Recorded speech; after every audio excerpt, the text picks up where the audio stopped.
Hi there. Hi, my name's Lisa Dodson. I'm the inventor of the Total Serve, and this is Shannon Randolph. She is going to share a little bit of her experience with high school coaching and the work that she does. And we're going to talk a little bit about how to best use the Total Serve and how she uses it in her programs. Here we go. Okay. Yes, again, Shannon Randolph, and I'm in this area, the Pacifica, San Francisco Bay Area, and I live there. I teach out of there. I coach high school in Pacifica, the Oceana Sharks, the boys and the girls. Go Sharks! Yeah. So I also teach other places and instruct and do cardio tennis. And, but I do like to work with beginners because they're fresh, and I have found that this to be a very good tool, the Total Serve, to introduce the feel of what the serve and the potential of the power that you can get from it. So one of the things that I have found myself using it for with a lot of the students, my students, and you know, any beginner really, except for the little ones, which I heard that you're going to have a junior one that I can't wait for. But anyway, right now, we have this one, so the adult one. One of the things that I start with, because a lot of my players are, like I said, either raw, they are not finished and polished, they have really no reference to where to begin and how to start besides the granny serve that just pops it in. So I try to get rid of that as soon as possible and give them, put something else into their motion. And what I like about, like I said, the Total Serve is that one of the ways that I start is this reference point that gives them a place to start, and then knowing that they're going to be coming through this place again with the full serve, because I modify the beginning of the serve. I don't want to teach the whole serve. It's just a little too complex, and so too much going on. If we just modify it and begin right here with the elbows facing straight behind them. Right. I'm going to 90-degree angle. Yeah, I'm going to just do a little fixing up here. So I'm just I'm going to drop her elbow just a tiny bit, because it shouldn't be. It should be a tiny bit lower than 90 degrees. Okay. And she needs to relax her arm. Relax. There we go. Relax. There you go. There you go. I probably need. Partly, I need to bend my knees. When I bend my knees, then my the angle is right. So I'm usually bending my knees, but right now I'm starting right straight and erect. But okay, I'll take that. Go down lower.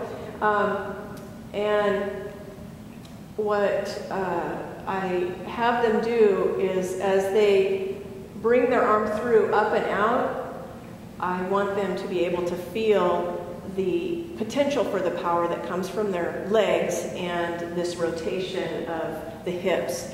So once they toss, they come up and out, and sometimes I even have them let go of it to get that feel of what it's going to take to actually throw this thing over the net. It's going to take a lot of power from your legs, and the thrust of it is going to be coming up and out, not across and down. It will never make it over the net. So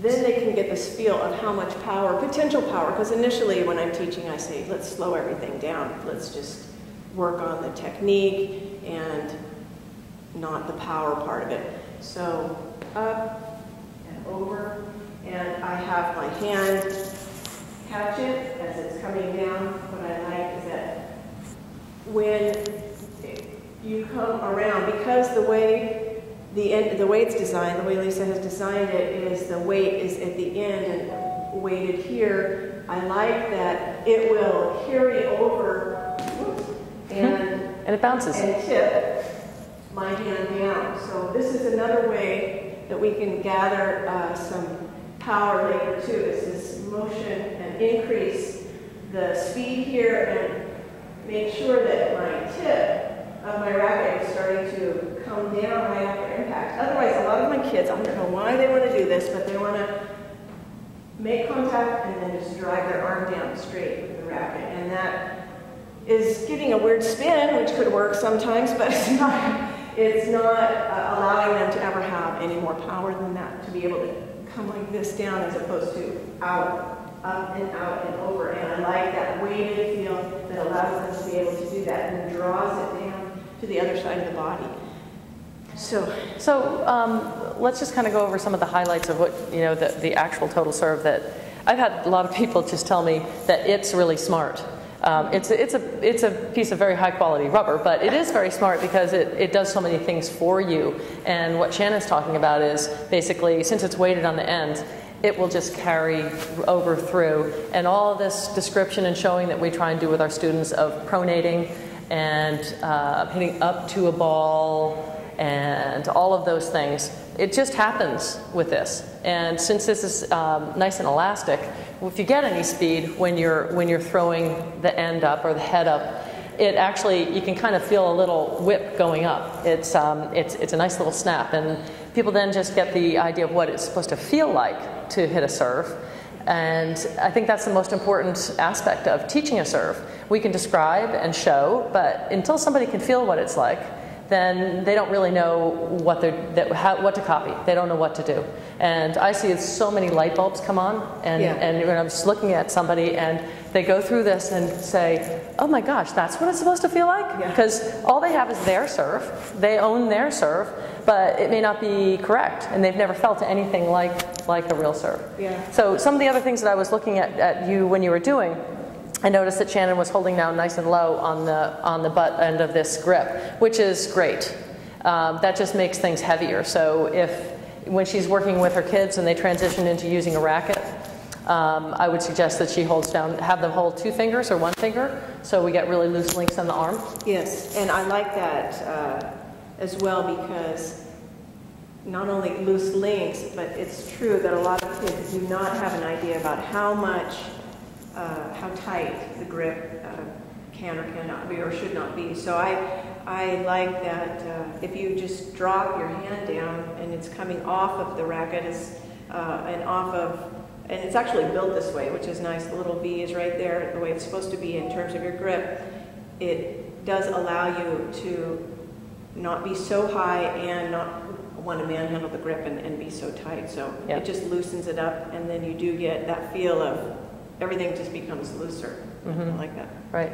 So if if you guys have your high school seasons and even your summer seasons when you've got camps and such, and it's a really short period of time, and I think it's really especially important with the high school season because they're going into competition immediately. Yes. And I don't know about you, but I've helped with some high school teams, and most of the kids don't play all year round, and then they come to tryouts and they haven't played, and now you've got 2 or 3 weeks to your first match or your first scrimmage, whatever it happens to be.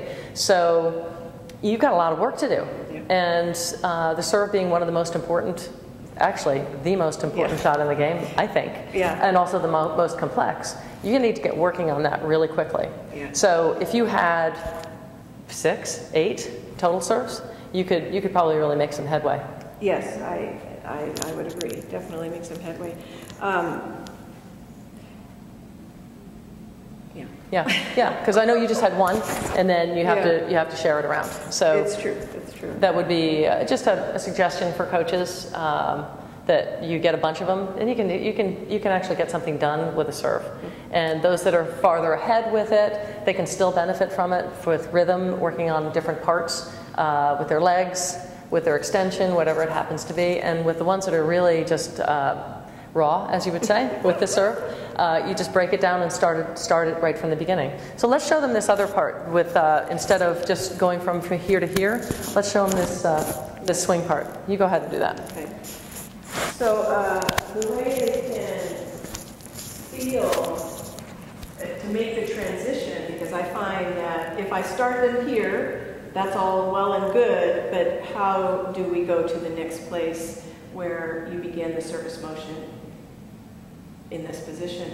So one of the ways to do that is to just swing the total serve and let your shoulder do its work, which will actually rotate it out.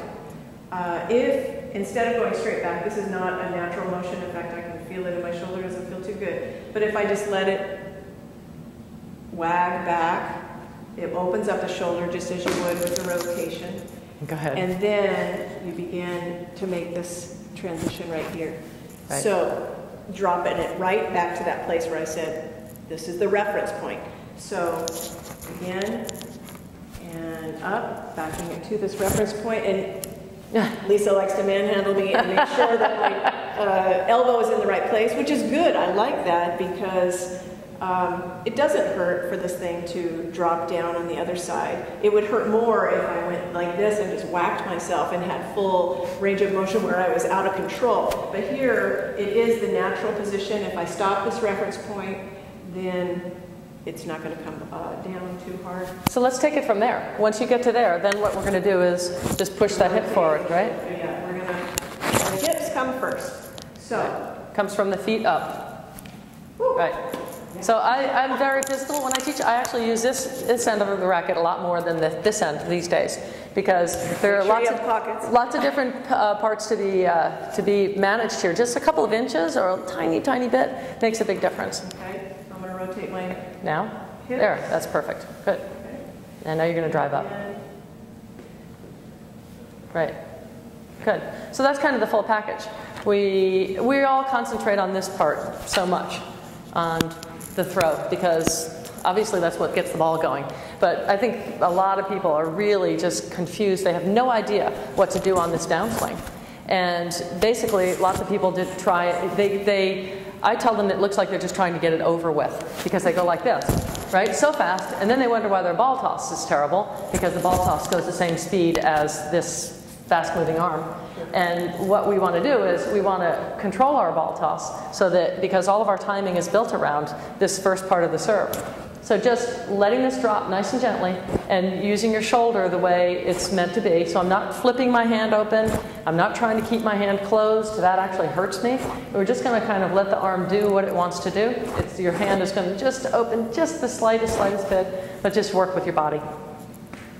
So I think that's a pretty good overview of, a coach walking in that's got a lot of experience. Shannon obviously knows what she's doing with her coaching, and I just thought it was important for people to get a real coach's point of view instead of me teaching a lesson to coaches, because you guys are the ones that are going through it, and you can best describe who what your students are doing and what the work that they need done. Yeah, and really I have been, when I bought it and went out and used it, I was surprised at the amount of success I was having with my students right away. They were feeling it, they were noticing, the difference, the rhythm, the feel, and the motion, and I felt they were having success very fast.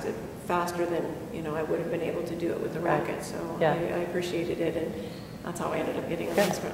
Great. Well, thank you. I'm always surprised that people are so surprised, but it is a piece of rubber and it looks funny and it's unusual. But the reaction is not uncommon. That people are just shocked, really, how much you can get done with that with the total serve and what it does for you. So anyway, thank you. Lisa Dodson, The Total Serve, www.thetotalserve.com, and go Sharks. Thanks, Shannon.